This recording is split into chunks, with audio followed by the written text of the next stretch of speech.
Merhaba arkadaşlar. Bugün sizlerle bu güzel kuzucuk çıngırak ve uyku arkadaşı yeni doğan seti kuzucuğumuzu yapacağız.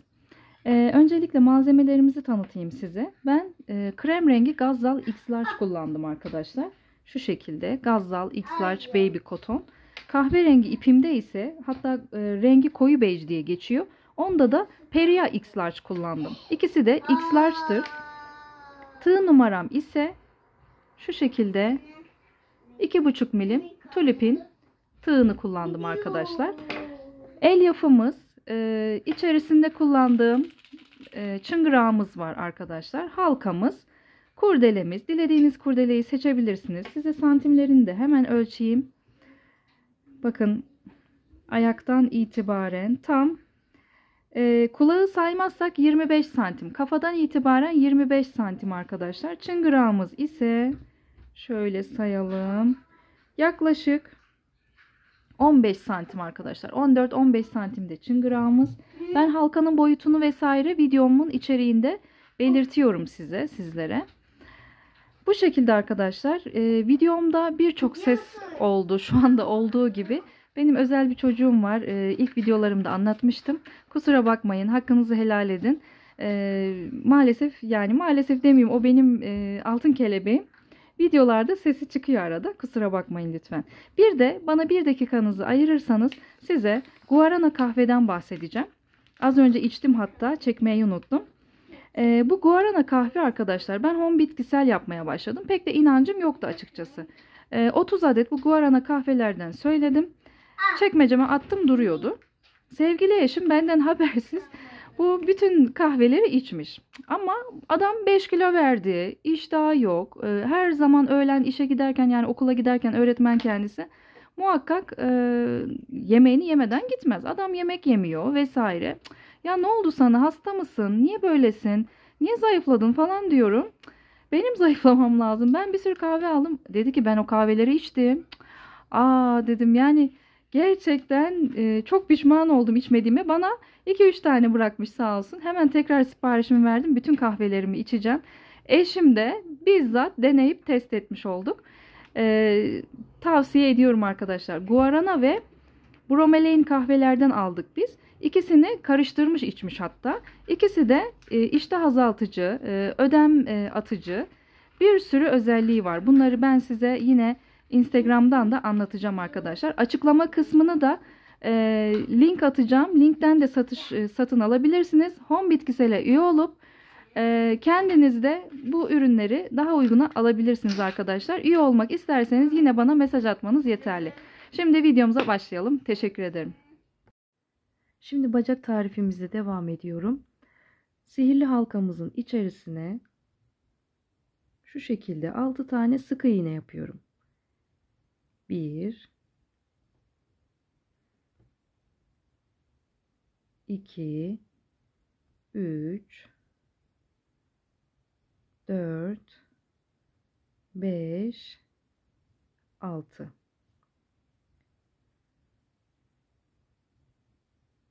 6 tane sık iğne yaptım arkadaşlar. Şimdi hepsini arttırma yapıyorum. 6 tane arttırma. Bakın birinciye geldim. 1, aynı ilmeğin içerisine 2. Yandakine 3, aynı ilmeğin içerisine 4. 5 6 7 8 9 10 ve 11 12. İkinci sıramı tamamladım. Şimdi üçüncü sıramızda bir sık iğne, bir arttırma yapıyoruz. Bir sık iğne yaptım.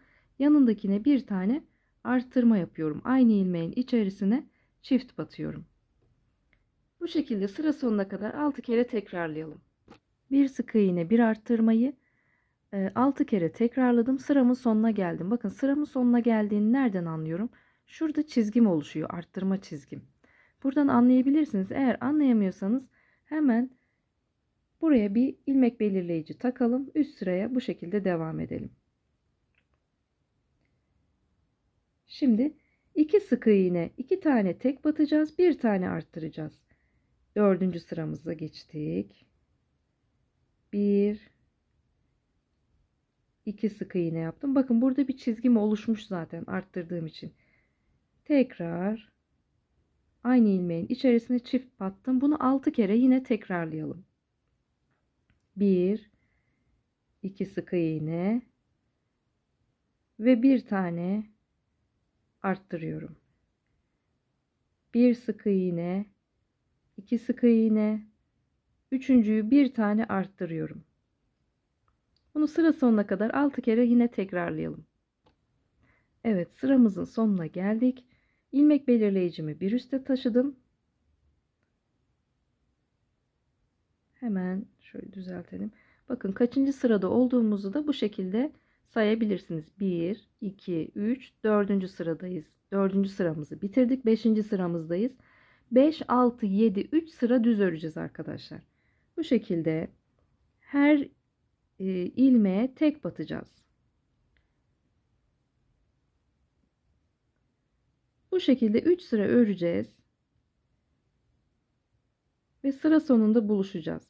İlmek belirleyicinizin yerini oynatmayın ama dilerseniz içinizden sayıyorsanız sayabilirsiniz 1 2 birinci sıra, ikinci sıra, üçüncü sıra diye. Ama ben oynatmayacağım. Size o şekilde saymayı göstereceğim. Bu şekilde 3 sıra dümdüz örelim arkadaşlar. 5, 6 ve 7. sıraları dümdüz örüyoruz. Evet. Şimdi 3 sıramızı tamamladık. Bakın 5, 6, 7. Bu yüzden bunu oynatmamanızı istedim. 5, 6, 7 bu şekilde sayabilirsiniz. Şimdi ilmek belirleyicimizi hemen bir üst sıraya taşıdım. 7. sıramızı bitirdik. 8. sıramızda ise azaltma yapacağız. Şimdi 1, 2 sık iğne tek battım. Bir tane azaltıyorum. Bakın ilmeğin ön ilmeğimi aldım. Hepsini şu şekilde bir geçirmiyorum. Şu şekilde ortadan battım. 2 ön ilmeğimi aldım. İkisini bir çıktım. Kalan ikisini de bir çıktım. Tekrar edelim. Bir sık iğne yaptım. 2 sık iğne yaptım. Ortasına batıyorum. Bakın ortasından bir ilmek aldım. Hemen yanındakine geldim. Onun da ortasından bir ilmeğimi aldım. Çıktım. Kalan 2'yi de bir çıktım. Bu şekilde 2 sık iğne bir azaltmayı 6 tane olacak şekilde sıra sonuna kadar tekrarlayalım. Evet. 2 sık iğne bir azaltma yaptık 8. sıramızda. Şimdi yine ilmek belirleyicimi bir üste taşıdım. 9. sıramızda ise 4 tane sık iğne bir tane azaltma yapacağız. Bunu 3 kere tekrarlayacağız. Bakın 1 2 3 4 tane tek battım. Bir tane azaltıyorum. Bunu da yine 3 kere tekrarlayın. 9. sıramızda 4 sık iğne bir azaltmamızı 3 kere tekrarladık. Şimdi ilmek belirleyicimi yine bir üste taşıyorum. Şimdi artık arkadaşlar dümdüz öreceğiz. Her ilmeğe tek batarak, dilerseniz benim gibi ilmek belirleyicinizi yerinden oynatmayın ki beraber sayabilelim. Dilerseniz her sırayı da sayarak ilerleyebilirsiniz. Bakın şimdi biz 10. sıramızdan, burası 10. sıramızı yapmaya başladık. 10'dan 29'a kadar dümdüz öreceğiz arkadaşlar. Bu arada da örerken de yavaş yavaş el yapımızı da ilerleye ilerleye doldura doldura devam edelim. Bakın bu şekilde dümdüz. Her sıra dümdüz. Şöyle bir uzunca bir bacağımız olacak. Evet arkadaşlar, bacağımızda 10. sıradaydık. Bakın ilmek belirleyicimi burada bıraktım. Buradan burayı 10 kabul ettim. Sayıyorum üzerine. 12, 14, 16, 18, 20, 22, 24, 26, 28 ve 29. sıramızdayız arkadaşlar. Artık bacağımız bitti. Son doldurmalarımızı da yapalım. Bir saniye. Azıcık daha elyaf dolduracağım. Şu şekilde tığınızla da itebilirsiniz. Örerken doldurursanız daha rahat edersiniz. Evet, şimdi doldurmamı da tamamladım. Bakın şu kadar bir boşluk bıraktım. Full ağzına kadar ya da sıkış sıkış semsert bir doldurma yapmadım. Yumuşak bir doldurma yaptım. Şimdi bunu karşılıklı dikeceğiz. Karşılıklı öreceğiz, pardon. Burayı böyle boş bıraktım ki şu kısmı boş olsun ki oturtturduğumuzda kuzucuğumuz oturabilsin diye. Yoksa havada kalır arkadaşlar. Bunun püf noktası da bu. Şimdi karşılıklı bakın şöyle ikiye katladım.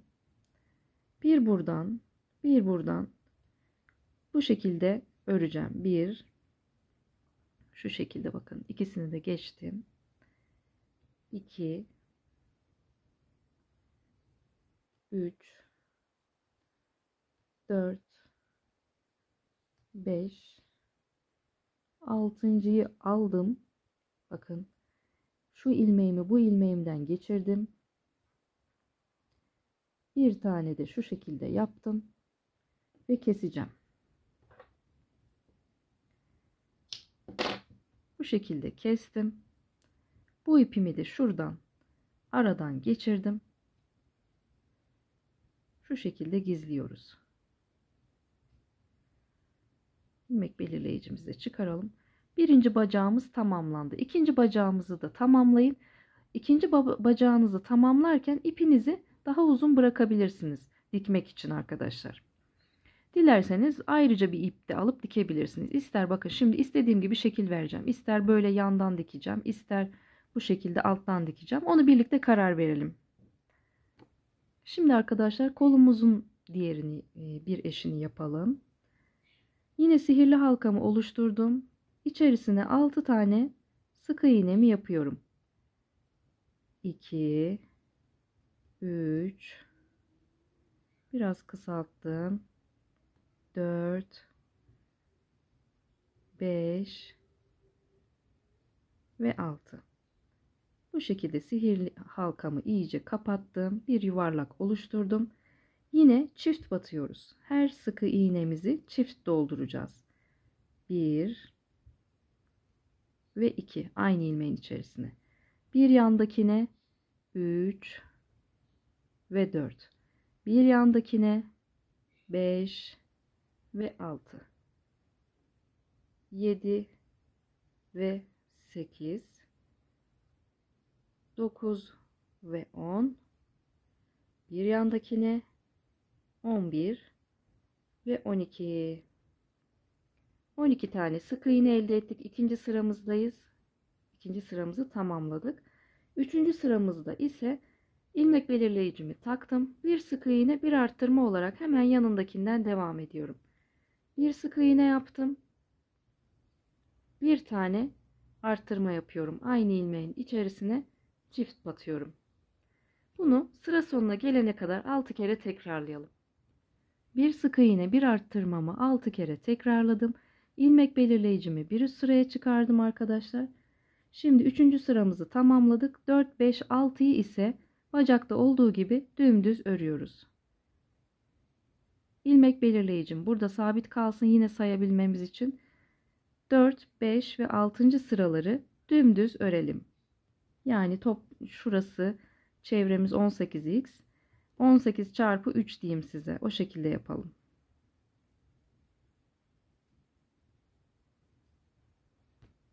Evet arkadaşlar. 4, 5 ve 6. sıramızı tamamladık. Şimdi ise 7. sıramızda bir sık iğne bir azaltma yapacağız. Dilerseniz yine ilmek belirleyicimizi üste taşıyalım. Bir sık iğne, bir tane azaltma arkadaşlar. Bir sık iğne, bir tane bu şekilde bacakta gösterdiğim gibi azaltma yapıyoruz. Sıra sonuna kadar 6 kere tekrarlayalım. Evet, sıramın sonuna geldim. 7. sıramızı yaptık. Bir sık iğne bir azaltarak 12 sık iğneye düşürdük şuradaki sayımızı. Şimdi ise yine ilmek belirleyicimi bir üste taşıyıp arkadaşlar 8. sıramızdan 23. sıramıza kadar dümdüz öreceğiz. Bacakta olduğu gibi. Şurayı yapacağız yani. Şimdi dümdüz örüyoruz. Dilerseniz benim gibi ilmek belirleyicinizi hiç oynatmayın. Dümdüz örelim.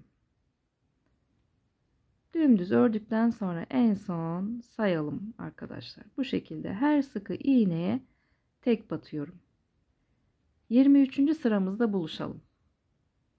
Bir yandan da ördükçe kolumuzun içine elyafımızı da doldurmayı unutmayalım. Her 5 sırada bir bence doldursanız iyi olur. Evet, şimdi 8. sıramızda bırakmıştık. İlmek belirleyicimizi sayalım. Burası 8, 10, 12, 14, 16, 18, 20, 22, 23. sıramıza geldik arkadaşlar. İlmek belirleyicimizi de bakın şu şekilde sıramız burada bitiyor. Buradan anlayabilirsiniz sıranın sonunu. Şöyle net göstereyim. Bakın ilmek belirleyicimiz buradaydı. Şu çizgiyi takip edeceğiz. Takip ettim ve burada bırakmışım zaten. Eğer böyle yapamıyorsanız her sırada ilmek belirleyicinizi üste taşıyabilirsiniz. Öyle de olur. Bakın şöyle işaret parmağım kadar kalan yere elyaf doldurmadım. İçini de göstereyim. Şöyle iteyim biraz. Bakın şu kadar bir kısma elyaf doldurmadım ki kollar böyle havaya kalkmasın diktiğimizde diye. Şimdi karşılıklı dikeceğiz yine bacakta olduğu gibi. 2'ye katladım. Buradan aldım. Buradan aldım. 2 etti. 3 4 5.'ye geldim. İlmek kaydırma yapacağım. Bu ilmeğimi bu ilmeğimden kaydıracağım. Kaydırdım. Bir tane zincir çektim. Pardon, sık iğne yaptım. Şimdi ipimi kesiyorum. Bu şekilde de buradan gizleyeceğim. Siz ikinci kolu da yapacaksınız. 2 bacak, 2 kol. İkincileri yaparken dilerseniz bu ipi kestiğimiz ipi daha uzun bırakın. İğneyle dikebilmek için. Ama haricinde bir ip iğneye takıp yapabilirsiniz. Evet. Bu bacağımız arkadaşlar. Bu da kolumuz. Şimdi kulağa geçelim. Kulağımızın da bir örneğini yapalım. Hemen sihirli halkamı oluşturuyorum. Bir tane sık iğne yaptım içerisine. 2 3 4 5 ve 6. 6 sık iğnemi doldurdum. Buraları hızlı anlatıyorum ama inşallah yani orta seviye olduğu için bu hani pıtırcık kuzuyu acemiler yapamaz diye düşünüyorum. Zor. O yüzden orta seviye olduğu için bu şekilde anlatıyorum. Şimdi 6 tane sık iğnemi yaptıktan sonra bir sık iğne bir arttırma yapacağım arkadaşlar. Hemen ilk sık iğneme battım. Bir sık iğne, bir tane aynı ilmeğin içerisine arttırma. Bunu da 3 kere tekrarlayacağız. Bir sık iğne, bir tane aynı ilmeğin içerisine arttırdım. Sonuncuyu yapıyorum, üçüncüyü. Bir sık iğne, aynı ilmeğin içerisine arttırdım arkadaşlar. Kulağımızdayız şu an. İlmek belirleyicimi hemen taktım. İkinci sıramı tamamladım. Üçüncüyü yapacağız. Üçüncü sıramızda ise 2 sık iğne bir arttırmayı yine 3 kere tekrarlayacağız. 1 2 sık iğne ve bir tane arttırdım. Tekrar 1 2 sık iğne, bir tane arttırdım. Tekrar 1 2 ve bir tane son sıramı arttırdım arkadaşlar. Şimdi bakın şuradan da sayabilirsiniz. 1 2 3. sıramızı tamamladık. 4. sıramızda yine aynı 3 sık iğne bir arttırma. Yine 3 kere 1 2 3 bir tane aynı ilmeğin içerisine çift battım. 3 kere daha tekrarlayalım. Yani 2 kaldı geriye. İlmek belirleyicinin sonunda buluşalım. Şimdi arkadaşlar 4 sık iğne. 1 2 3 4 sık iğne bir arttırma. 3 sık iğne bir arttırmayı yaptık. Şimdi 4 sık iğne bir arttırmayı 3 kere tekrarlayacağız. Evet arkadaşlar 1 2 3 4 5. sıramızda en son 4 sık iğne bir artırmamızı yaptık. İlmek belirleyicimi bir üste taşıdım. Şu an 18 tane sık iğnemiz var burada. Şimdi 6. sıradan 12. sıraya kadar düz öreceğiz. Dümdüz örüyoruz arkadaşlar 12. sıraya kadar. Bu şekilde her sıkı iğneye tek batacağız. Her ilmeğe tek batacağız. Evet arkadaşlar bakın 6. sıramızı burada bırakmıştık, ilmek belirleyicimizi 6, 8, 10, 12. Bakın ilmek belirleyicimizi de şu şekilde takip ediyoruz. Bakın biraz daha yakından göstereyim. Burada bıraktık ya, bu sıra bizim sıramızın sonu demek yani. Şimdi ise 13. sıramızdayız. Bir sık iğne bir azaltma yapacağız. İsterseniz ilmek belirleyicimizi üste taşıyalım, kafanız karışmasın. Bir sık iğne bir azaltma. Bir sık iğne bir tane azaltma. Bunu sıra sonuna kadar 6 kere tekrarlayalım. Evet, 6 kere tekrarladık arkadaşlar. Bakın şimdi şöyle de sayabilirsiniz. 2, 4, 6, 8, 10, 12, 13. sıramızı yaptık. Bunun içerisine elyaf vesaire doldurmuyoruz. Şimdi arkadaşlar karşılıklı dikeceğim yine. 2'ye katlayıp dikeceğim bu sefer. Şu şekilde ilmeğimin bittiği, tığımın bittiği yerden şu şekilde 2'ye katlıyorum. Bakın. İsterseniz ilmek belirleyicimizi de kaldırayım. Bu şekilde 2'ye katladım. Şimdi biraz zor olacak ama şu şekilde karşılıklı dikiyorum. 1 2 üçüncüyü aldıktan sonra ilmeğimi kaydırıyorum ilmeğimin içerisinden. Bir tane de sık iğne yine yapıyorum. Hop, bunu kesip şuradan gizliyorum.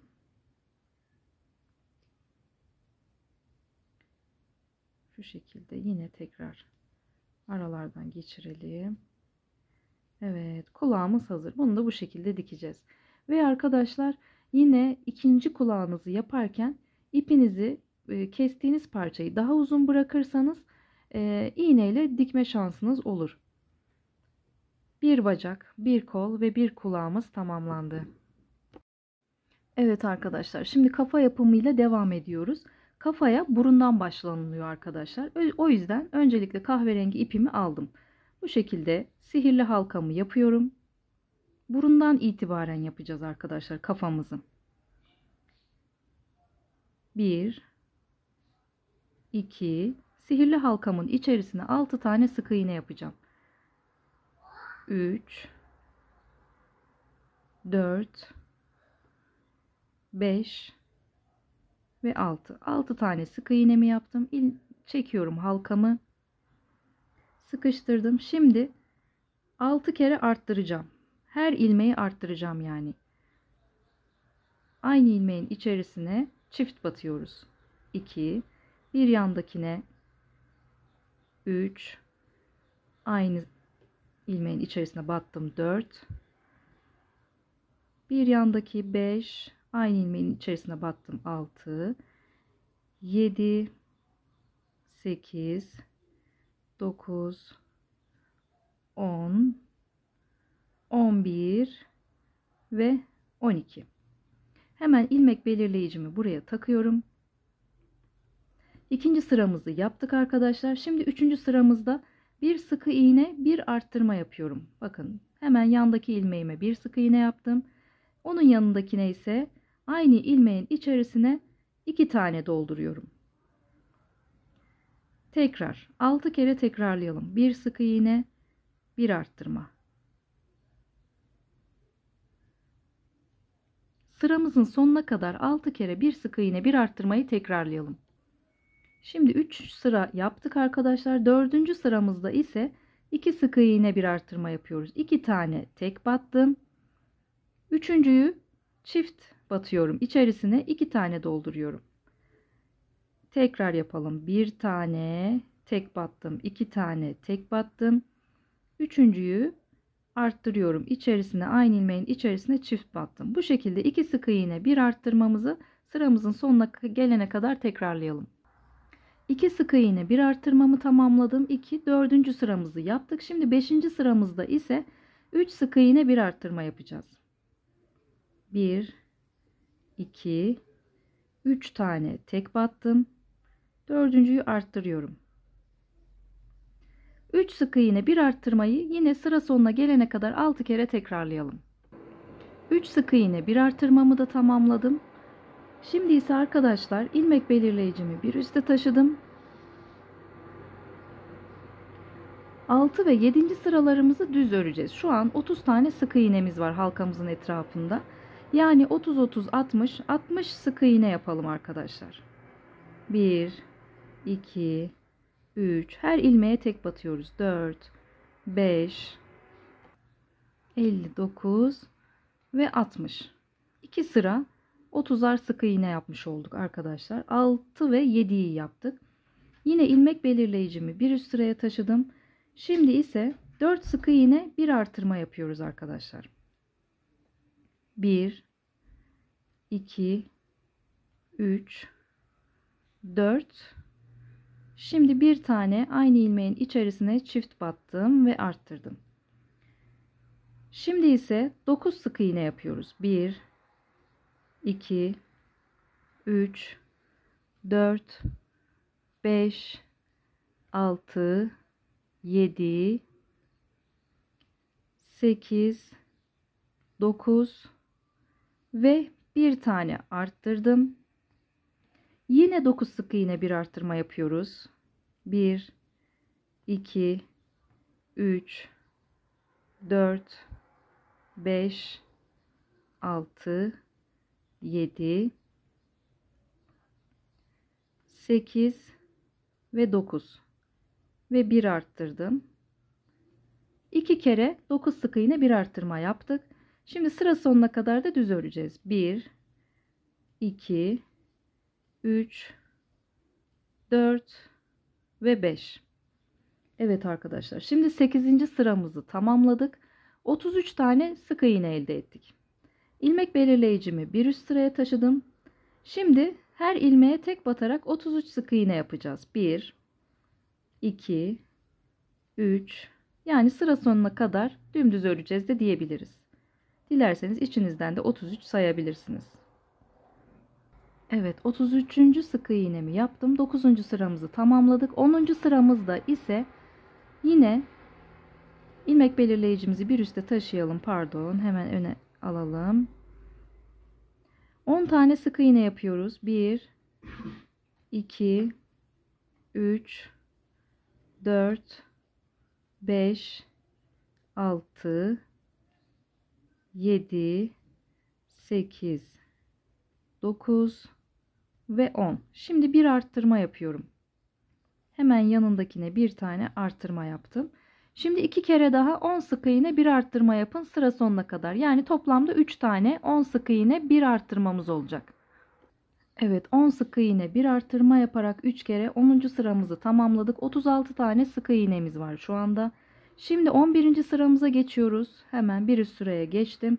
36 sık iğne yapacağız tek batarak. Yani sıra sonuna kadar düz örüyoruz. Dilerseniz 3, 4, 5 diye 36'ya kadar sayabilirsiniz. Daha kolay hissederseniz. Evet, 11. sıramı tamamladım. 36 sık iğnemi yaptım. Şimdi 12. sıramda ise 5 sık iğne, bir arttırma yapıyorum 6 kere. 1 2 3 4 5 ve şimdi bir arttırma yapacağım. Bu birincisiydi arkadaşlar. 6 kere tekrarlayın. 5 sık iğne, bir arttırma. Evet, 12. sıramızı tamamladık. 5 sık iğne, bir arttırma yaptık 6 kere. Şimdi 13. sıramızda ise yine düz öreceğiz. 42 sık iğnemiz oldu şu an toplamda. Bunun etrafı 42 sık iğne oldu. Şimdi ilmek belirleyicimize kadar yine düz örelim. Yani 42 sık iğne öreceğiz. Şimdi arkadaşlar 13. sıramızda 42 sık iğnemizi yaptık, düz ördük. Şimdi burada ipimizi biraz uzun bırakıp bekletelim. Gözlerimizi takalım. Burası burun ve yüz kısmı ya. Gözümüzü yapalım şimdi arkadaşlar. Evet, gözümüzün milim ölçüsünü size vereyim. Evet, şöyle 8 milimlik 0,8 milimlik göz kullanıyoruz arkadaşlar. Gözümüzü şu şekilde ben bir tanesini yerleştirdim. Bakın başlangıcımı burası belirledim. Bunu aşağı doğru yukarı doğru çevirdim. Şuradan itibaren sayıyoruz. Şöyle net bir şekilde göstereyim. 1, 2, 3, 4, 5, 6, 7, 8, 9, 10. 9 ve 10. ilmek arasına takacağız arkadaşlar. Burayı bir belirledim. Ben bir tanesini taktım. Şimdi gözümüzün arası da 12 olacak. Yani şu delikler. Başka bir tığ alayım bir saniye. Bakın şu delikleri sayacağım. 1, 2, 3, 4, 5, 6, 7, 8, 9, 10, 11, 12. 12 tane sık iğne kalsın arkadaşlar. Hemen yanına yerini belirleyip takalım. Evet, şu şekilde olacak. Dilerseniz bu yine göz kararı, sizin göz nizamınıza göre dilerseniz daha yakın da yapabilirsiniz, daha uzak. Ben bu şekilde bu sefer uzak deneyeceğim. Bir önceki gri kuzumda Instagram adresimde resimlerini görebilirsiniz. Gri kuzucuğumda 10 sık iğne ara vermiştim. Bunda 12 sık iğne aralık bıraktım arkadaşlar. Şimdi aparatlarımızı, göz kilitleme aparatlarımızı iyice sıkalım. Şu şekilde kilitledim. Devam edelim. Şimdi arkadaşlar krem rengi ipimize geçiyoruz. Burnumuzu ben en son şekillendireceğim. Çünkü tasarım bittikten sonra tasarlamayı daha doğru buluyorum. Hani öncesinde yapabilirsiniz ama ben öngöremiyorum. Güzel oldu mu olmadı mı vesaire. Şimdi arkadaşlar bakın son ilmeğimiz bu şekilde ya. Bunu çıkarıyorum. İp geçişi yapacağız şimdi. Taktım yine. 2 tane halkam burada dursun arkadaşlar. Krem rengi ipimi aldım. Açıklama kısmına da yazıyorum. Gazzal X Large kullanıyorum krem renginde. Bu da Peria'nın krem kahve tonu.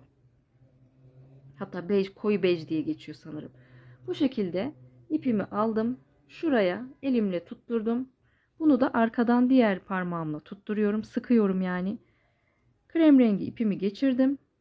Hemen arkadan bağlıyorum kahverengi ipimle. Şu şekilde. 2 kere bağlasanız yeter arkadaşlar. Evet. Şimdi kahverengi ipimi bağladıktan sonra kestim. Evet arkadaşlar. 42 sık iğnemiz vardı hatırlarsanız etrafında. Şimdi ise 21 tane pıtırcık yapacağız arkadaşlar. Hemen bu yanına bir tane sık iğne yapıyorum. Bir tane sık iğnemi yaptım. Şu şekilde ipimi uzun bırakıyorum. Bir tane üzerine aldım. Hemen yanındakine bu şekilde battım. Burada 3 tane oldu ya. 2 tanesini çıkarıyorum. Burada 2 tane kalacak. Tekrar üzerine aldım. Çıkardım. Şurada bir ipim kaçtı mı? Hemen onu kontrol edeyim. Tekrar üzerine aldım. 2 tanesini çıkardım. Burada 3 tane kaldı. Tekrar üzerine aldım. 2 tanesini çıkardım. Burada 4 tane kaldı. Tekrar üzerine aldım. 2 tanesini çıkardım. Burada 5 tane kaldı. Tekrar üzerine aldım. 2 tanesini çıkardım. Burada 6 tane halkam kaldı arkadaşlar. 6 halka olana kadar 2, 4, 6 bu şekilde yapıyoruz. Hepsini bir anda çektim. Bir tane sık iğne ile burayı birleştirdim. Şimdi devam ediyoruz. Şurayı parmağımla iterek bir yana geçiyorum. Bir yana bir tane sık iğne yaptım arkadaşlar. Bakın kabarcığımızı oluşturduk. Yine tığımdaki ipi uzatıyorum. Buranın eşit olmasına özen gösterin. Üzerine aldım. Hemen bir yandaki sık iğneme battım. Eşit bir şekilde yine uzattım. 2 tanesini çıkardım. Kaldı 2 tane. Tekrar 2 tanesini çıkardım. Kaldı 3 tane. Tekrar 2 tanesini çıkardım, kaldı 4 tane. Tekrar 2 tane çıkardım, 5. Yani 6 kere tekrarlıyoruz arkadaşlar bu işlemi. Tekrar 2 tane çıkardım. Bakın 1, 2, 3, 6 tane halkam oldu. Halkalarımın hepsini geçirdim. Bir tane sık iğne yaptım tepesine. Hemen yanındakine elimle şurayı da ittirerek buraya geldim ve battım. Bir tane sık iğne yaptım bir yanındakine. Tekrar uzattım. Bir tane daha göstereyim size. Tekrar uzattım arkadaşlar. Yine bir yanındaki ilmeğe bir pıtırcık, ikinci pıtırcık, üçüncü pıtırcık, dördüncü pıtırcık, beşinci pıtırcığımı yaptım. 2, 4, 6 tane halka kalacak arkadaşlar. Yani 5 kere bu işlemi yapıyorum. 6 tane halka kalınca hepsini bir çıkıyorum. Bir tane de sık iğne yapıyorum tepesine. Şimdi tekrar bir yanındakine sık iğne yapıyorum. İpimi uzatıyorum. Bir yanındakine batarak devam ediyorum pıtırcık yapmaya. Toplamda 21 tane olacak şekilde pıtırcık yapalım arkadaşlar. Buraya yaptıktan sonra bir tane boşluğa batmayı unutmayalım. Tekrar yanındakine pıtırcık yapmaya devam edelim. Şimdi arkadaşlar 21 tane pıtırcık yaptık. Gördüğünüz üzere. Son pıtırcığımı da yaptım. Bakın burada sık iğnemi tepesine battım. Şimdi 42 tane sık iğne yapacağız. Yani bakın şöyle aralarını göstereyim. 1, 2, 1, 2. İkişer tane burada batacağımız sık iğne var aralarında. Her araya 2 tane sık iğne batacağız. İlk olarak başlıyorum. Hemen bitirdiğim pıtırcığımın içine bakın şuraya batıyorum. 1, hemen yanındakine, çok özür dilerim, şuraya 2, devam ediyorum. Bakın arayı açtım. Tepesini bulmaya çalışıyorum. 3, hemen yanında görünüyor mu? Bakın arkadaşlar 3, hemen yanında bir sık iğne daha var. Batıyorum. 4, arayı açıyorum. Bakın 2 tane sık iğnemiz var. Bir tepesine battığımız, bir de içine araya battığımız var ya, onlar. Bakın şöyle. Batamadım. Biraz zor. Bu şekilde içinizden 42 sayana kadar yapın arkadaşlar. Bu şekilde devam edelim. Evet, 42 tane sık iğne yaptık. Bakın bu şekilde 42 tane sık iğnemiz oluştu. Hemen şuraya bir tane daha sık iğne yapacağım. Bir sık iğne ile buraya bağladım. Şimdi bu ortaya gelecek şekilde bir pıtırcık daha yapacağım arkadaşlar. Şimdi şöyle 42 sık iğne yaptık. Tekrar 21 pıtırcık yapacağız. Aynı işlemi tekrarlayacağız. Aldık. Bakın. 5 kere halkamızdan 2 kere çıka çıka halkamızda 6 halka kalana kadar tığımızda 2, 4, bir tane daha aldım. 2, 4, 6. Tığımda 6 halka kaldı. Hepsini bir çıktım. Şimdi hemen yanımdaki ilk sık iğneye bakın. Pıtırcığımı yaptım. Yanımdaki ilk sık iğneye hemen bir tane sık iğne yaptım. Hep ortaya denk geliyor. Gördünüz mü? Şimdi ikinci pıtırcığımı yapacağım. Ortaya denk gelecek şekilde. Yine aynı şekilde bir tane daha göstereyim size. 1, eşit uzunlukta çekiyorum. 2, 3, 4 ve 5. Halkam 6 tane. Hepsini bir çıktım. Şimdi hemen pıtırcığımın yanındaki bakın şu şekilde ilk sık iğneye battım. Bu şekilde yine 21 tane pıtırcık yapıp buluşalım. Evet arkadaşlar, 21 tane daha pıtırcık yaptık. Yani şu anda 16. sıramızdayız. Aslında buradan itibaren sayarsak 16. sıramızda tamamladık. Şimdi arkadaşlar 17. sıramızda ise 5 sık iğne, bir azaltma yaparak 42 sık iğnemizi 36'ya düşüreceğiz. Hemen 21. pıtırcığımı bitirdim. Yanına battım. 1. Karşıya geçtim. 2. 3. Her pıtırcığımın arasında 2 tane sık iğne var. Bunu unutmayalım. Öyle sayalım. Ve 4 ve 5. 5 sık iğne yaptım. Bir tane azaltıyorum. Bakın. Geldim. Bir tane halka çıkardım. Diğer yanına geldim. Bir tane halka çıkardım. Üçünü birden çıktım.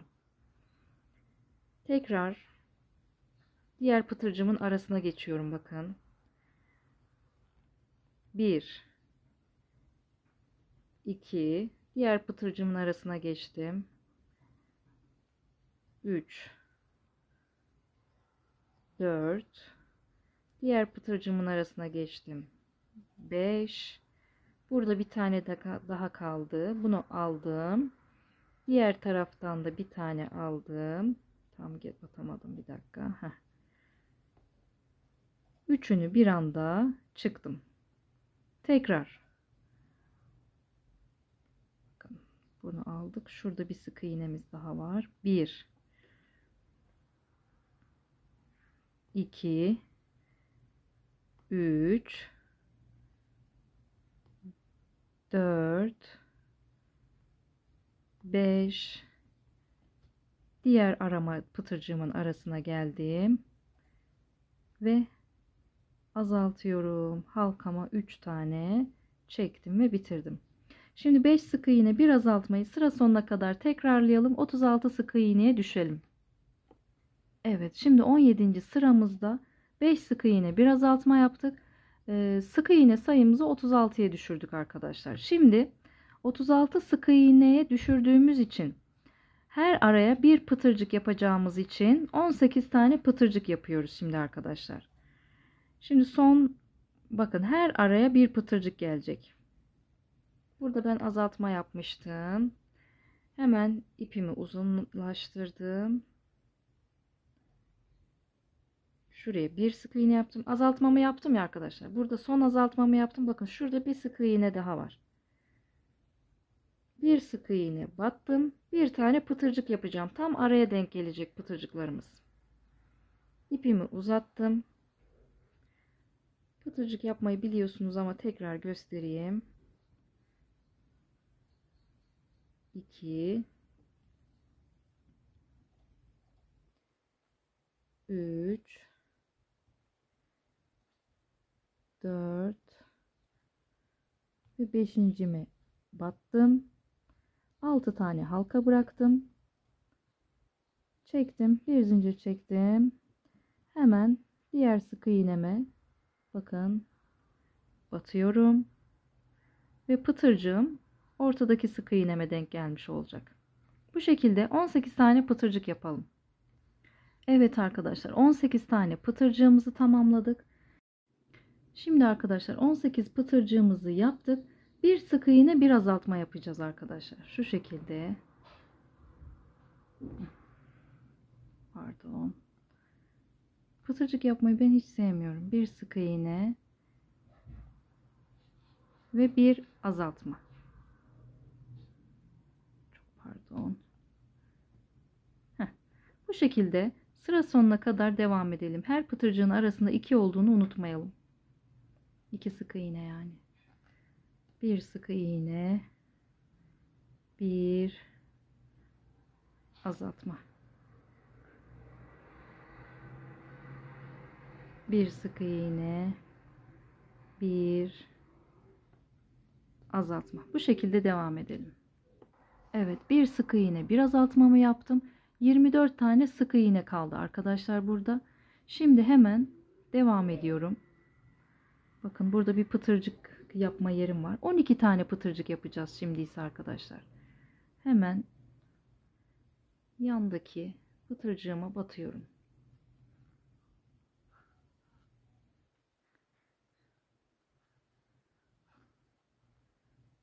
Aynı mantıkla 12 tane pıtırcık yapacağız arkadaşlar.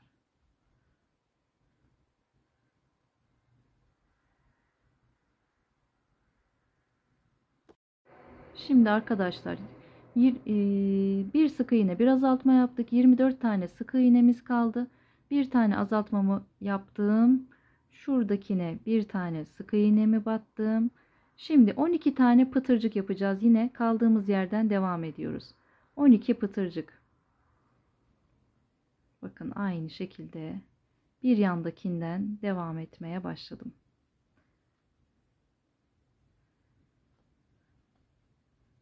Ben pıtırcık yapmaktan galiba nefret ediyorum. Hiç sevmiyorum ama müşteriler beğeniyor, talep ediyor ve yapıyoruz. Bu şekilde. Aynı mantıkla şimdi de 12 sık iğne yapacağız. Pardon, 12 pıtırcığımız olacak. Bir sık iğne yanına battım. Aynı teknikle devam ediyoruz. Evet, şimdi 12 tane pıtırcığımızı da tamamladık. Şimdi 12 tane azaltma yapıyoruz arkadaşlar. Şu şekilde hemen şuradan devam edelim.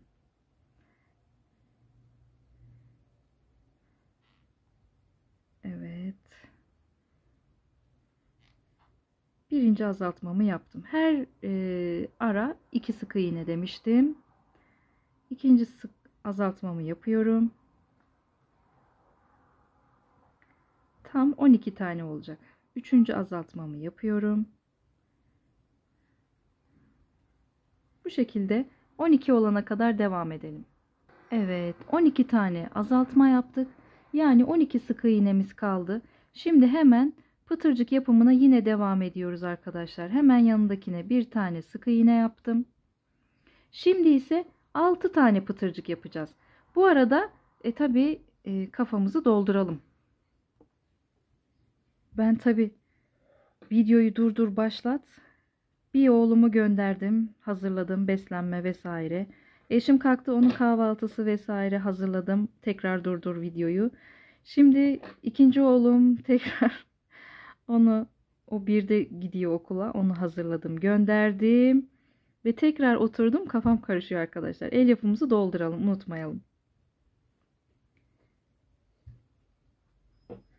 Şöyle güzelce dolduralım. Özellikle burun kısmını çok iyi doldurun arkadaşlar. Sıkı demiyorum ama şekil vererek doldurun. Yani küçük görünmesin kafaya göre. İpinizi uzun bırakın, kaçmasın. Güzelce doldurun. Evet, doldurmamızı tamamladıysak 6 tane pıtırcığımızı yaparak devam edelim. Ben şuraya bir sık iğne yaptım. Şuradan devam edeceğim. İpimi uzun bıraktım. Sanki şurada bir sık iğne daha varmış gibi görüyorum. Yanlış mı görüyorum diye bakıyorum. Azaltma olduğu için gergin görünüyormuş. Tamam. Bir sık iğnemi yaptım azaltmadan sonra. Pıtırcığımı 6 tane pıtırcığımı yapmaya devam ediyorum. Pıtırcık yapmayı biliyorsunuz diye göstermeye gerek duymuyorum ama şöyle tekrar bir tanenin yapılışını göstereyim. Ve hepsini bir çektim. Birinci pıtırcığımı yaptım. Bu şekilde 6 tane yapalım, buluşalım. Evet, 6 tane pıtırcığımı yaptıktan sonra her araya bir kere batıp 6 sık iğne yapacağım arkadaşlar. Buraya bir tane battım. 1, şu şekilde 2, 3, 4, 5, şunları da artık zorlaşıyor. Ve 6. Şimdi arkadaşlar, doldurduğunuzdan tamamen eminseniz artık kapatacağız. Şuradan bir tane ip aldım, çıktım. Burayı da uzun bırakacağım ve çektim. Burayı iğne ile kapatacağım arkadaşlar. Evet, iğnemi geçirdim. Bakın, şu şekilde aynı örer gibi sırayla her ilmekten geçerek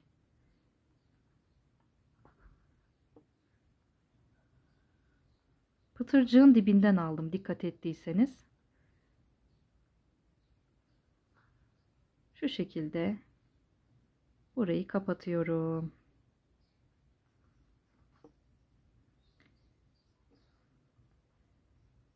Dilerseniz mesela 3 pıtırcık daha yapabilirsiniz. O şekilde de kapatabilirsiniz. 6 sık iğnemiz kaldı ya. Ama gerek yok diye düşünüyorum. İyice formunu da verelim. Şöyle yumuşatalım. Elimizle ayarlayalım. Evet. Şu şekilde. Ay. Ay ay ay ay. Pıtırcığıma geçirdim. Bu ipimi de böyle aralardan girerek kaybedeceğim. Fazla ipimi de şöyle keseceğim. İşte bu kadar. Kafamız hazır. Şimdi gövdeye geçelim. Şimdi geldik gövdeye arkadaşlar. Gövde yapımındayız. Sihirli halkamızın içerisine 12 tane sık iğne yapacağız. 1 2 3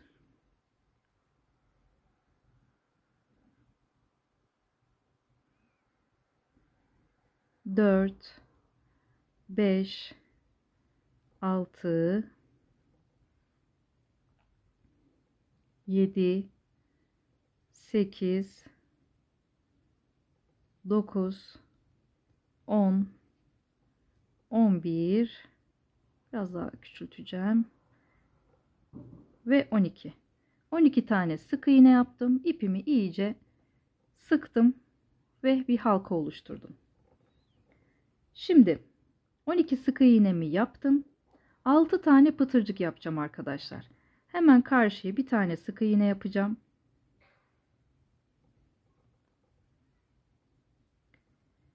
Bir sık iğnemi karşıya geçtim. 6 tane pıtırcık. Bakın. İpimi uzun tuttum. 2 taneyi geçtim.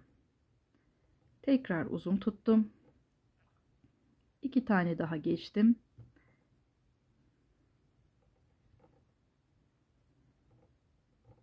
Tekrar uzun tuttum. 2 daha geçtim. Tekrar uzun tuttum. 2 daha geçtim.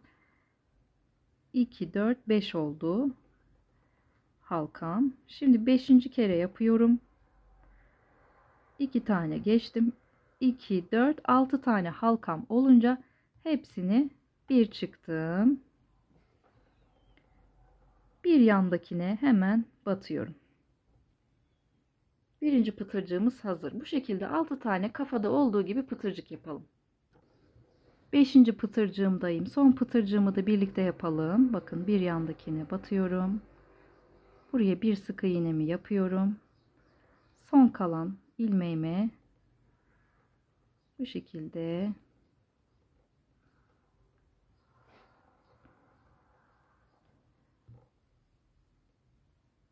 dört, 5. kere batıp 6 tane halka bırakıyorum burada ve üzerine zincir çekiyorum. Şimdi arkadaşlar 12 kere arttıracağız. 12 arttırma yapacağız. Şimdi şuraya bir tane batalım. Her arayı 2 kere arttırıyorum.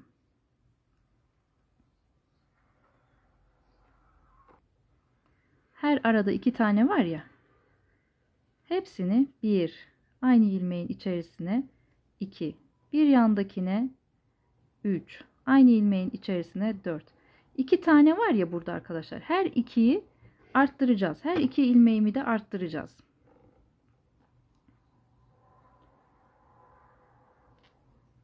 Beş. İpi kaçırdım bir saniye. 5, 6, 7, 8. Bu şekilde 12 olana kadar, sıra sonuna kadar devam edelim. Evet arkadaşlar, tam 12 arttırma yapıp 24 tane sık iğne elde ettik. 12 kere arttırdık arkadaşlar. Şimdi 12 tane pıtırcık yapacağız. Hemen devam ediyoruz. Bir yandan devam ediyorum hemen. Pıtırcığımızı yapalım. 4 halka, 5 halka, tığımda 6 halka kalana kadar çektim. Bir zincir aldım. Hemen yandaki sık iğneme batarak bir sık iğne yaptım.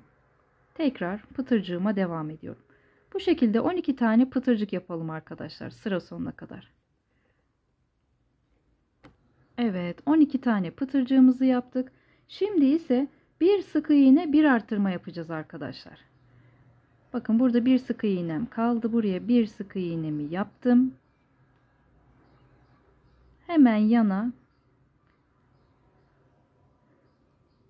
hatta bunu böyle kabul edin. Burası bitiş olsun. Bir sık iğne yaptım. Bir sık iğne, bir arttırma diye devam edelim. Bir sık iğne, hemen yanına bir tane arttırdım.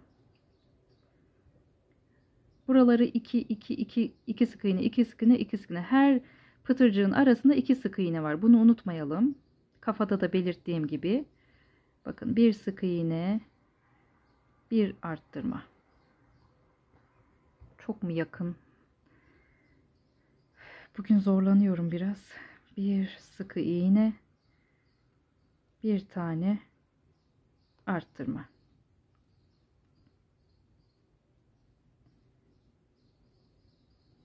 Bir sık iğne, bir tane arttırma. Bu şekilde devam edelim. Sıranın sonuna kadar, son pıtırcığımıza kadar bir sık iğne, bir arttırma yapalım.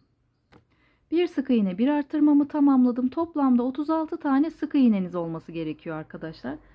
36 sık iğnemi elde ettim. Şimdi ise 18 tane pıtırcık yapmaya devam ediyorum. Hemen yanımdakinden devam ediyorum. Şuraya bir tane sık iğnemi yapıyorum. 18 tane pıtırcık yapacağız arkadaşlar. Bakın, hep pıtırcıklarım da iki araya denk geliyor.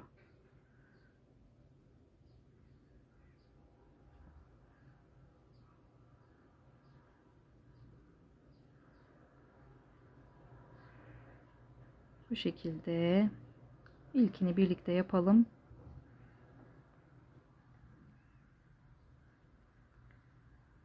Evet, zincirimi çektim. Hemen yanındakine parmağımla iterek bir yandaki sık iğnemi, normal sık iğne yaptım. İkinci pıtırcığımla devam ediyorum. Sıra sonunda buluşalım. 18 pıtırcık. Evet, 18 pıtırcığımızı yaptık. Şimdi yine 36 sık iğne yapacağız arkadaşlar. Kaldığımız yerden devam ediyorum. Her arada 2 tane pıtırcığımız, sık iğnemiz var. 1, 2. Bu şekilde tek tek batarak 36 sayın arkadaşlar. 3, 4, 5, 6, 7, 8. 36 sık iğnemi yaptım. Şimdi ikinci 18 pıtırcığımı yapıyorum. Bir sıra 18 pıtırcık yaptık. İkinci 18 pıtırcığımı yapacağım. 3 kere 18 pıtırcık yapıyoruz. Aralarda 36 sık iğne olmak üzere arkadaşlar. Hemen devam edelim. Hemen pıtırcığımızı yaparak 18 pıtırcık yapalım arkadaşlar. İkinci 18 pıtırcığımızı yapıyoruz. Evet, ikinci 18 pıtırcığımızı yaptık. Şimdi yine 36 sık iğne yapıyoruz arkadaşlar. Bunu buraya batalım bir yanına. Buradan devam ediyoruz. Her ilmeğin arasında 2 tane sık iğne var. Kuralını unutmayalım. Her pıtırcığın arasında 2 sık iğnemiz var. 2 yaptım şu an. 3, 4, bu şekilde 36 sayana kadar yapın. Evet, tekrar 36 sık iğnemi yaptım. Şimdi son 3. 18 pıtırcığımı yapacağım arkadaşlar. Şu şekilde tutalım.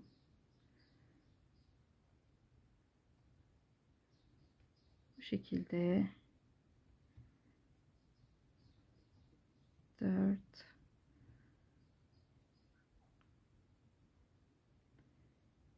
ve 5. kere battım. Halkalarımı geçirdim. Bir zincir çektim.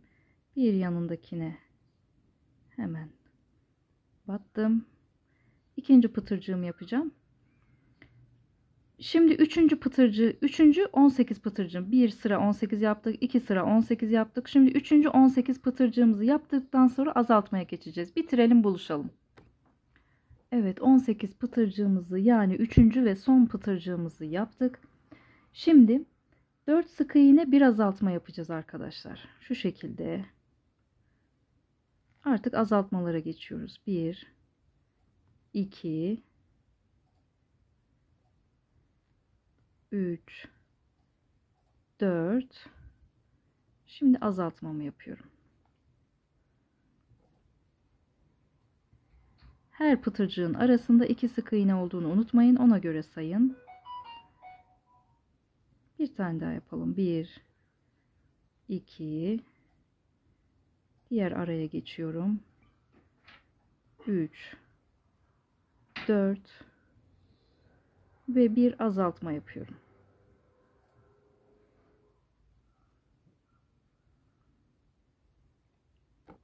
Evet. 4 sık iğne bir azaltma yaptık. Son dördümüzü de yaptık. Şuraya 2, 4 pardon 2, 4 yaptım. Ve 30 tane sık iğneniz kalmış olması gerekiyor arkadaşlar. 30 sık iğne kaldıktan sonra hemen karşıya geçelim.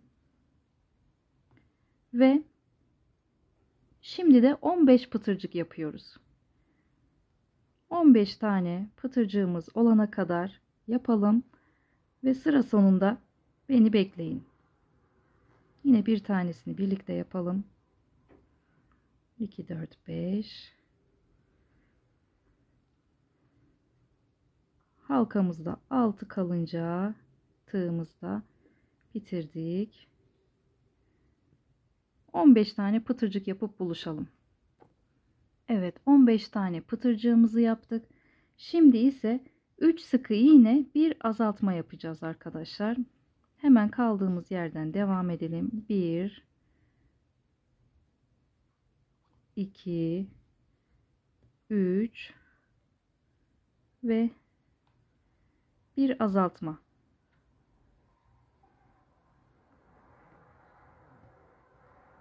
Bu şekilde 3 sık iğne bir azaltma olana kadar yapalım. Sıra sonunda buluşalım. Evet arkadaşlar, 3 sık iğne bir azaltma yaptık. Şimdi 24 sık iğnemiz kalmış oldu. Dolayısıyla 12 tane pıtırcık yapacağız şimdi. Hemen kaldığımız yerden devam edelim. 12 tane pıtırcık yapalım. Sıranın sonunda yine buluşalım. Yani biz şu anda 12 pıtırcık yapıyoruz. 14. sıradayız aynı zamanda. Sıra saymadım ben size başından beri. Çünkü pıtırcık pıtırcık sayıyorum. Daha kolay oluyor. Çünkü sıra olarak sayarsak araları da sayacağız ya. 1, 2, 3, 4, 5, 6, 7, 8 o şekilde zor olur araları göremediğimiz için. Pıtırcık pıtırcık saymak daha mantıklı. Şimdi 12. pıtırcığı 12 tane pıtırcık yapıyoruz. Yine aynı sistemle. Evet, 12 pıtırcığımızı yaptık. Sona yaklaşıyoruz. Şimdi 2 sık iğne bir azaltma yapacağız arkadaşlar. Kaldığımız yerden devam edelim. Hemen 1, 2. Şimdi azaltma yapıyorum.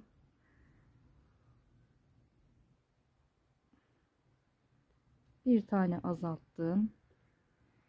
Tekrar 2 sık iğne ve tekrar bir azaltma. Sıra sonu vesaire belli olduğu için bakın, yani sıramızın sonu bu. Pıtırcığımızın son pıtırcığımızın yanı. Bu yüzden ilmek belirleyici vesaire kullanmıyorum. Dediğim gibi burada kural, her pıtırcığın arasının 2 sık iğne olduğunu unutmayın yeter. Tekrar 1 2 ve azaltma. Bu şekilde sıra sonuna kadar gelelim. Evet, 2 sık iğne bir azaltma yaparak 18 sık iğneye düşürdük. Şimdi artık dolduralım. Bu şekilde alabildiğine dolduralım arkadaşlar. Şimdi arkadaşlar 9 tane pıtırcık yapacağız. 2 sık iğne bir azaltma yapıp 18 sık iğneye düşürmüştük. Şimdi 9 pıtırcığımızı yapalım.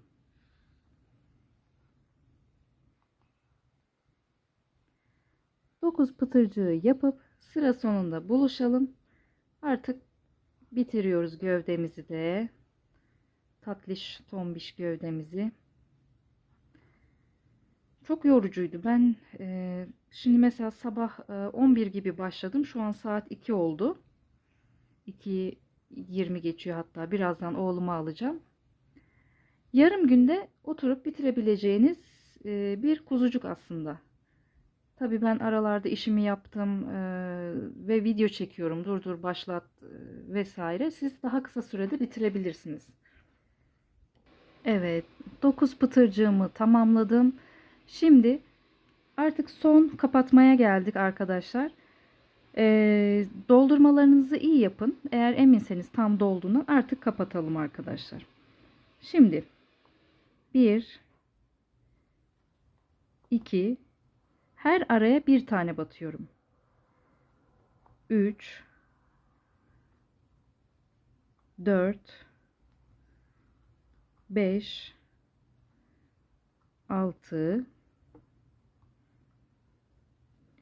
7 8 9, her araya bir tane battım. Şimdi hemen şu karşıya tekrar batıp ilmeğimi ilmeğimden geçirerek biraz da uzunca bir ip bırakarak orayı kafada olduğu gibi kapatacağız arkadaşlar. İğnemizi geçirelim. Pardon. Şunu bir geçireyim. Evet. Şu şekilde ilmeklerimizi büzüştüreceğiz diyeyim. Kapatacağız.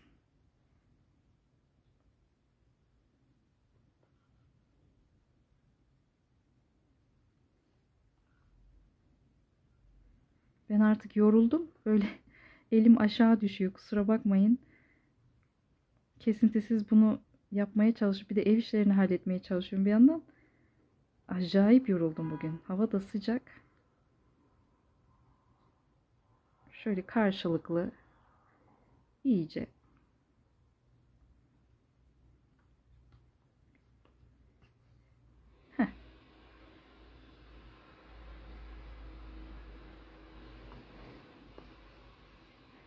evet, bu şekilde kapatıyoruz arkadaşlar. Şimdi ben bunu bir yerden geçireceğim. Kolları falan dikeceğiz ya. Bu burada dursun. Ya da ayak dikeceğiz vesaire üzerine. Bunu burada tutacağım. O dikeceğim kola ya da ayakla bunu birleştirip bağlayacağım sıkıca onun parçasıyla. Öyle bütünleştireceğim. Evet, gövdemiz de bitti. Kaldı birleştirmelerimiz. Evet arkadaşlar, bütün parçalarımızı bitirdik. Şimdi yüzünü şekillendirelim. Burun yapalım tatlı kuzucuğumuza. Bunu tamamen göz kararı yapacağım. O yüzden sayı vermeyeceğim. İsterseniz dilerseniz birlikte sayarız bittikten sonra. Ben şimdilik göz kararı yapıp size göstereyim şöyle bir. Nasıl yapacağımı da artık hayali, yani bunların hepsi. Şöyle ölçerek, dizayn ederek kendinize göre tasarlayabilirsiniz.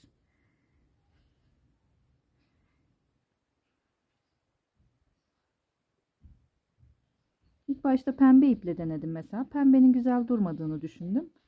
Bu ipe geçtim.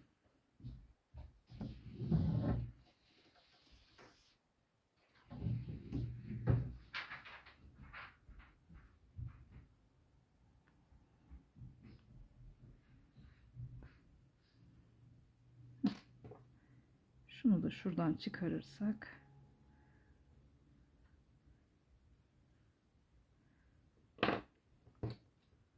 Bence fena olmadı. İpimizi de sıktırıp buralardan bağlayacağım. Merhaba. Merhaba. Anne, işim Bebeğim. az kaldı. Az mı kaldı aşkım? Evet. Oğluşum da Kendim değil. arkadaşlarına hediye mi yapıyorsun bir tane? Evet. Yıldız şimdi vereceğim. Evet, annesinden meraklı. Ah, bayram değil, seyran değil. Arkadaşlarına hediyeler hazırlıyor. O da seviyor öyle paketler yapmayı. Evet. Böyle tatlış bir burun. Şurayı biraz yamuk yaptım herhalde. Siz dediğim gibi bunu tamamen kendi gözünüzün kararına göre düzeltebilirsiniz. Heh. Biraz daha ortaya getirmeye çalıştım. Burnumuz böyle. Şimdi kafamızı gövdemize dikelim. Ya da önce kulakları dikelim, sonra kafamızı kalan Ucunu iple gene bulamadım da. dikelim. Evet. İkinci kulağı ipini uzun bırakın demiştim. Bu şekilde bakın, göz hizamdan yapmaya çalışıyorum arkadaşlar. Göz hizamın bir tık yukarısı. Evet, göz hizasının bakın şöyle bir tık yukarısına, bir pıtırcık geriye. 2 ile 3'ün ortasına yapıyorum arkadaşlar. Bence şu şekilde olacak.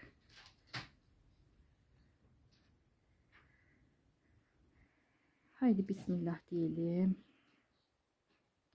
Kazamız mübarek olsun.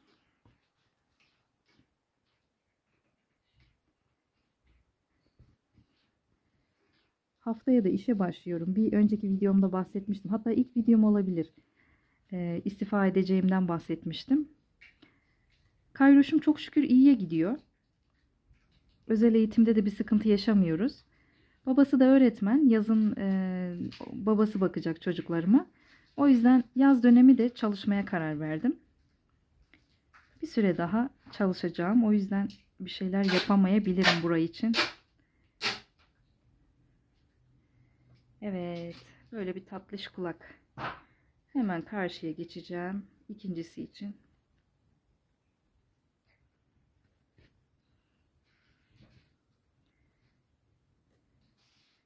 O yüzden biraz gerginim. Haftaya iş başlıyor.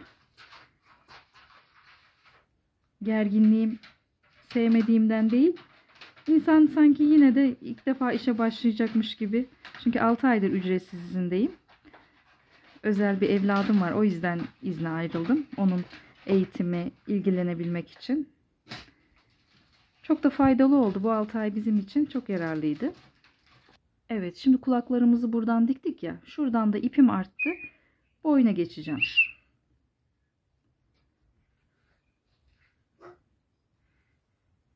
Evet, kulağımı diktim. Boynumu da şu şekilde burayla birleştirmeyi düşünüyorum.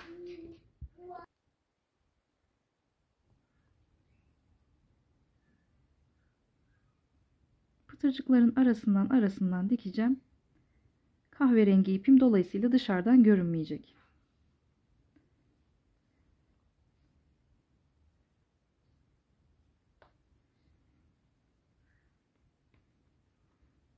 Ben böyle YouTube videolarında bir şey anlatırken, tarif verirken konuşanları hiç sevmem. Durdururum, geçerim. Ya yeter sade de gel falan derim. Ama öyle olmuyormuş. Sizlerle sohbet etmek, bir şey yaparken sanki karşımda ya da birlikteymişiz gibi sohbet etmek zevkli oluyor. Efendim bebeğim. Bana hamburgerimi ve patatesimi hazırlar mısın? Hazırlarım bir tane. Geliyorum şimdi.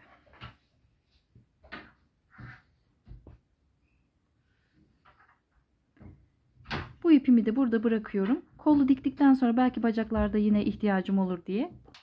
Şimdi kola geçiyorum. Tam boynun dibinden arkadaşlar. Şu şekilde kolumu dikeceğim.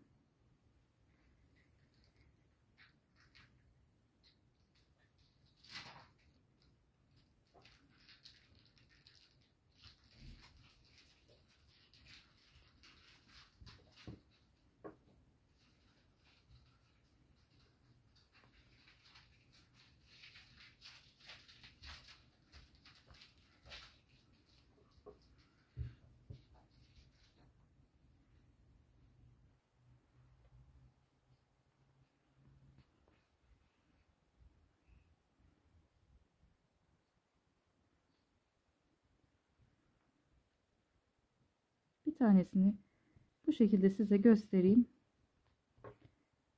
Videonun süresi de çok fazla da olsun istemiyorum. Mantığını anlamışsınızdır diye düşünüyorum. Bakın bu şekilde.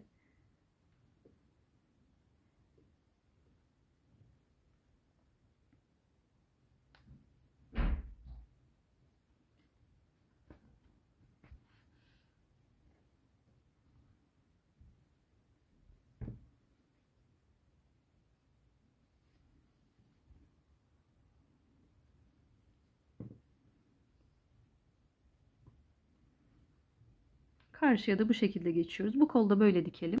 Şimdi ayağa geçtim. Dilerseniz ayağı, bakın ayağı da yine bir değil, yani şu 1 ile 2'nin arasından dikeceğim. Dilerseniz şöyle de dikebilirsiniz. Şöyle oturtturabilmek için. Şöyle yandan da 2 ile 3'ün arasından şöyle yandan da dikebilirsiniz. Böyle de oturuyor da biraz zor oturuyor. Destek lazım. Nasıl diksek ben karar veremedim. Geçenkini ben şöyle diktim. Bir bacağı şöyleydi. Bir bacağı mecbur böyle duruyordu. Hani ikisi de böyle duramıyordu. Nasıl yapsak ki? Bugün de böyle mi diksek? Neyse ben yine yandan dikeceğim. Yandan şöyle daha tatlı sanki. Evet, bu şekilde şuradan hani koldan bir tane getirmiştim ya, onunla birlikte birleştirip bağladım. Bu şekilde diktim. Buralar aralardan da kaybedeceğim ipimi.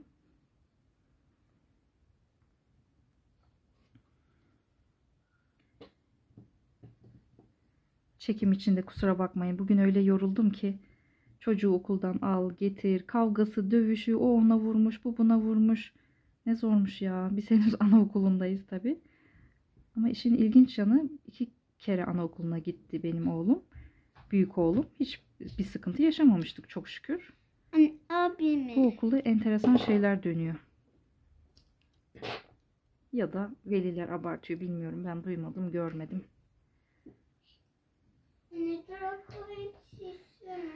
İzleyebilirsin bir tane. Evet, benim tatlı kuzucuğum bitti arkadaşlar. Şöyle tatlış da bir fiyon koydum. Benim kalın kurdelem yoktu. Bence kalın kurdeleyle böyle papyon gibi daha tatlı durabilir. Benim ince kurdelem vardı. Kahverengi, daha sütlü tonlarda bir kurdele bence çok yakışır. Şöyle de dediğim gibi oturtturabilirsiniz. Şöyle biraz, özür dilerim, karşıya koyayım. Heh. Bu şekilde de oturuyor arkadaşlar. Ama ben böyle diktim.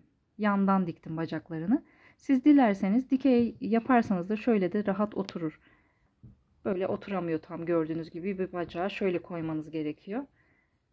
Çok tatlı. Santimi de hemen ölçelim. Santim olarak da ölçtüm. Tam 24 santim. Tam kafadan, kulakları ölçmedim. Ayaktan itibaren tam 24 santim arkadaşlar. Videomu beğendiyseniz kanalıma abone olmayı unutmayın. Çok teşekkür ederim. Güzel yorumlarınızı okuyorum. Hepsini teker teker dönüş yapmaya çalışıyorum. Çok sağ olun. Destekleriniz için çok teşekkür ederim. Kanalıma abone olmayı unutmayın.